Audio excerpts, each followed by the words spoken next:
जिसको किसी ने नहीं पूछा, मोदी ने पूछा भी है और मोदी ने पूजा भी है। 70,000 पैक्स को कंप्यूटराइज भी किया जा रहा है। नमस्कार, आप देख रहे हैं एक्सप्रेस न्यूज भारत और मैं हूं आपके साथ मानसी। आज बड़ी खबर देने के साथ साथ आप सभी ने सुबह सुबह टीवी चैनलों पर हेडलाइंस देखी होंगी या फिर अखबारों में भी देखा भी होगा और पढ़ा भी होगा। मैं आपको एक लाइन बोलकर सुना रही हूँ और मुझे लगता है कि अगर लोगों ने सुना होगा तो लोग इसे जरूर कनेक्ट कर पाएंगे। जिन लोगों को किसी ने नहीं पूजा, जिन लोगों को किसी ने नहीं पूछा, उन्हें प्रधानमंत्री नरेंद्र मोदी ने पूजा। आपका ये सेवक गरीबी से निकलकर यहां पहुंचा है। मैं गरीबी को जी करके आया हूं और इसलिए जिसको किसी ने नहीं पूछा, उन्हें मोदी ने पूछा भी है और मोदी ने पूजा भी है।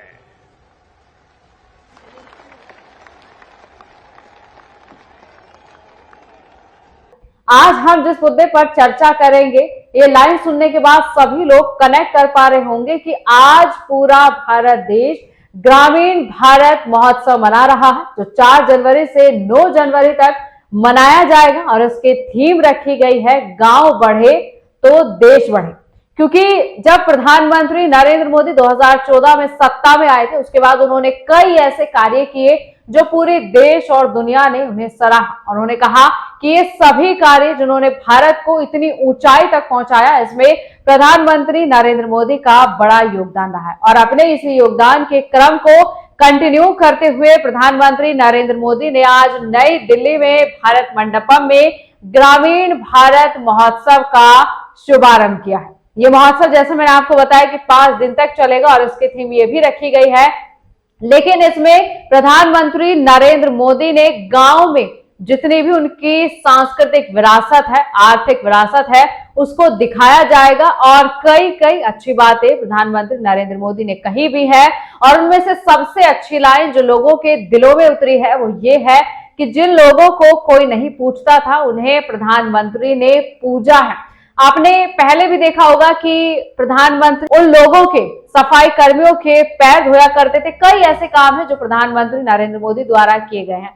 लेकिन आज ग्रामीण भारत महोत्सव को लेकर चर्चा करेंगे। प्रधानमंत्री नरेंद्र मोदी ने सभी लोगों को, पूरी दुनिया को, देश को संबोधित किया है ग्रामीण भारत महोत्सव को लेकर और कई बातें भी उन्होंने ग्रामीण भारत महोत्सव को लेकर बताई। देखिए, ग्रामीण भारत महोत्सव का ये महोत्सव मनाना, इसमें सीधी बात है कि गांव को प्रमोट करना। यानी कि जो लोग ये कहते हैं कि गांव आजकल बड़े पिछड़े होते हैं, गांव में कौन रहता है, तरह तरह की बातें आज के युग में गांव को लेकर चलती हैं, उन्हीं गांव को प्रमोट करने के लिए, उन्हीं की पूरी विरासत, उन्हीं की पूरी संस्कृति दिखाने के लिए ग्रामीण भारत महोत्सव का आयोजन किया जा रहा है, ताकि लोगों के मन से ये भ्रम निकाला जा सके कि गांव में कुछ नहीं रखा है, गांव अच्छे नहीं होते हैं, या तमाम तरह की चीजें जो आज के लोग सोचते हैं। और कई लोग इसमें हिचक भी महसूस करते हैं जब उन्हें लगता है कि अगर वो ये बताएंगे कि वो लोग गांव से आते हैं। लेकिन आपने हमेशा देखा होगा, सुना भी होगा कि गांव से कितने बड़े बड़े टैलेंट निकल कर गए हैं।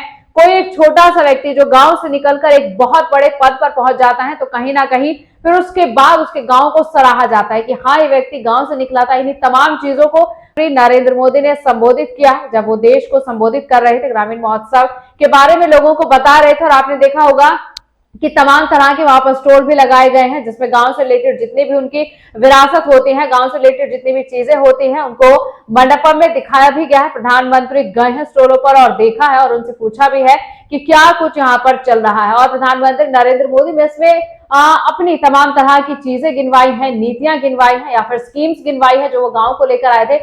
उन्होंने कहा कि गांव में गरिमापूर्ण लोगों को जीवन देना ही हमारा उद्देश्य है। किस तरह आज के युग में भी अस्पताल हो या फिर डॉक्टर्स हो या फिर बड़ी बड़ी तकनीक हो, वो गांव से कनेक्ट कर पा रहे हैं। और आपने सुना होगा कि भारत एक ग्रामीण देश है, बहुत ज्यादा पॉपुलेशन, आधे से ज्यादा हमारी आबादी गांव में रहती है और गांव में हमें एक अलग ही तरह की संस्कृति, एक अलग ही तरह का सुकून देखने को मिलता है। इन्हीं सब चीजों को प्रधानमंत्री नरेंद्र मोदी ने अपने संबोधन में भी जिक्र किया है। उन्होंने किसानों से लेकर उस एक बच्चे का भी जिक्र किया है जो गांव में पला बड़ा है, किस तरीके से गांव में लोग खेती करते हैं, किस तरह से गांव में लोग रहते हैं, किस तरह से उनका जीवन यापन होता है। ये सभी बातें पीएम द्वारा कही गई हैं, लोगों को बताया गया है। इसमें सीधा सीधा इसका अर्थ ये है कि गांव में गांव की संस्कृति को लोगों के लिए प्रमोट करना है। के साथ पीएम किसान सम्मान निधि से किसानों को करीब 3 लाख करोड़ रुपए की आर्थिक मदद दी गई है।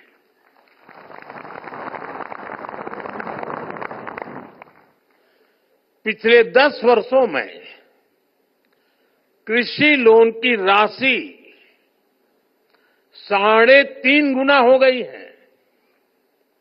अब पशुपालकों और मत्स्य पालकों को भी किसान क्रेडिट कार्ड दिया जा रहा है।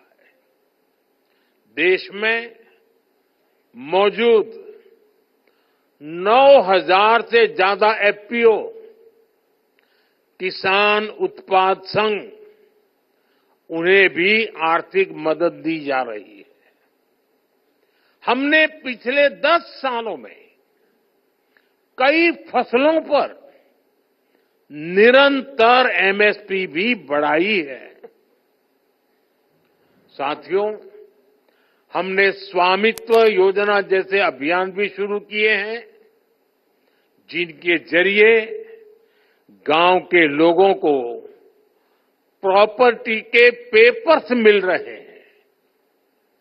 पिछले 10 वर्षों में एमएसएमई को भी बढ़ावा देने वाली कई नीतियां लागू की गई हैं।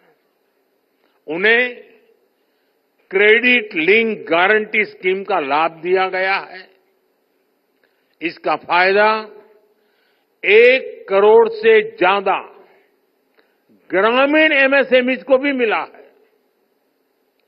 आज गांव के युवाओं को मुद्रा योजना, startup India, stand up India जैसी योजनाओं से ज्यादा मदद मिल रही है।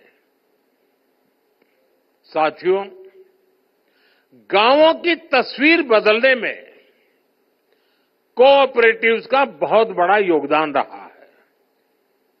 आज भारत सहकार से समृद्धि का रास्ता तय करने में जुटा है। इसी उद्देश्य से 2021 में अलग से नया सहकारिता मंत्रालय का गठन किया गया। देश के करीब 70,000 पैक्स को कंप्यूटराइज भी किया जा रहा है। मकसद यही है कि किसानों को, गांव के लोगों को अपने उत्पादों का बेहतर मूल्य मिले। जितनी बातें प्रधानमंत्री द्वारा कही गई हैं उसके बाद उस पर राजनीति भी होगी। लोग ये भी कहेंगे कि देश में जो चल रहा है वो मोदी जी को नहीं दिख रहा है और तमाम तरह की चीजें वो करने में लगे पड़े हैं, क्योंकि मंडपा में ग्रामीण भारत महोत्सव का ये उत्सव मनाया जा रहा है और प्रधानमंत्री नरेंद्र मोदी बड़ी बड़ी बातें कर रहे हैं। लेकिन आज ये उत्सव बहुत बेहतरीन तरीके से मनाया गया है, इसका शुभारंभ किया गया है और आने वाले 2 से 3 दिनों तक ये जो उत्सव है मनाया जाएगा। 9 जनवरी को इसका समापन हो जाएगा और बहुत अच्छी चीजें गांव से रिलेटेड हमें देखने को मिलेंगी। वो सभी हम आपको दिखाएंगे, अपने इस चर्चा के दौरान बताएंगे कि क्या क्या प्रधानमंत्री नरेंद्र मोदी ने कहा है, किन किन चीजों को उन्होंने अपने संबोधन में इंक्लूड किया है, दिखाया गया है गांव की पूरी संस्कृति और पूरी विरासत को। अब आगे आने वाले इस वीडियो में आप देखेंगे कि प्रधानमंत्री किस तरह से बता रहे हैं और गांव की संस्कृति को पूरी दुनिया के सामने रख भी रहे हैं।